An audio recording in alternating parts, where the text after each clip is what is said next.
Hey there, Money Mavens. Welcome back to Finance Girly, your go to spot for financial advice that's cooler than your last Insta post. If you're tired of wondering where all your salary disappears by the end of month, you're in the right place. Today, we are diving into something super essential, creating your very first budgeting sheet. Now, before you roll your eyes and click away, trust me, this isn't just another boring adulting chore. Think of it as giving your money a game plan.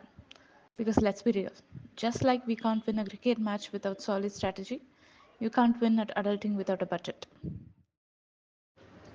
By the end of this video, you'll know exactly where every rupee is going, how to cut back on the sneaky expenses, and most importantly, how to start saving for that Goa trip. Or, you know, future things like investments and retirement. So grab your chai, settle in, and let's get started. First things first, let's talk money. The sweet, sweet salary you get every month. Whether it's big bucks or just enough to keep you in Maggie noodles, knowing your total income is where it all begins. Grab your salary slip, bank statement, or that dusty envelope from your side hustle and jot down the number. Remember, we are talking after tax here, folks. So if you're unsure how much that is, don't worry. Here is a sample. Always take only your net income or the net payable into consideration. That is your take home pay. Now let's add that into the spreadsheet. I will take a roundabout figure of 50,000 every month. Let's start from September and look up to 1 year. So September till next year, 50,000 constant. Now for the not so fun part, expenses. It's the time to figure out where your money is going. And I mean all of it. From rent on Netflix to that 50 rupees you spend daily on chai. Open up your banking app or scroll through your UPI payments and list everything out. Don't leave anything behind. The more accurate you are, the better your budget will be. If you're thinking, but finance girly, I'm not sure what counts as an expense. Let me break it down for you. If your money leaves your pocket for it, it counts. Yep, even that impulsive Zomato order at 2 a.m., no judgments. Next, let's categorize those expenses. Let's split them into three buckets: essentials, non essentials, and savings. Essentials are things like rent, groceries, and your electricity bill. Basically, stuff you can't live without. Non essentials are the fun things: eating out, shopping, and entertainment.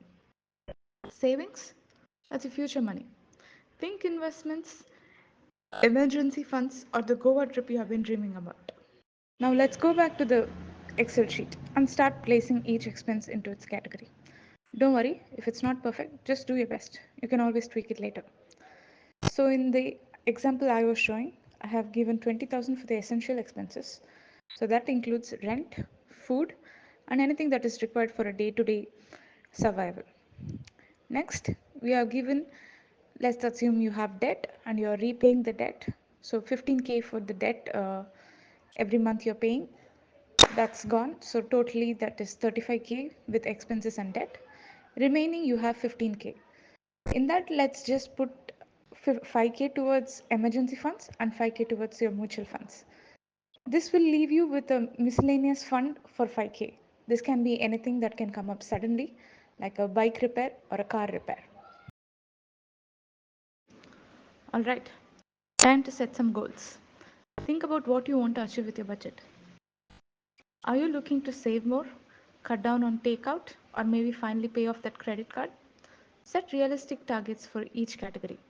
Maybe aim to save 20% of your income or cut your non essential spending by 10%. And remember, budgeting isn't about restricting yourself, it's about making your money work for you. It's like being your own financial boss. Who doesn't want that? You got your budget, now comes the hard part: sticking to it. But hey, you got this. Check in with your budget every week or at least every month. See where you're overspending and where you're doing great. Adjust as needed. Life happens and budgets aren't set in stone.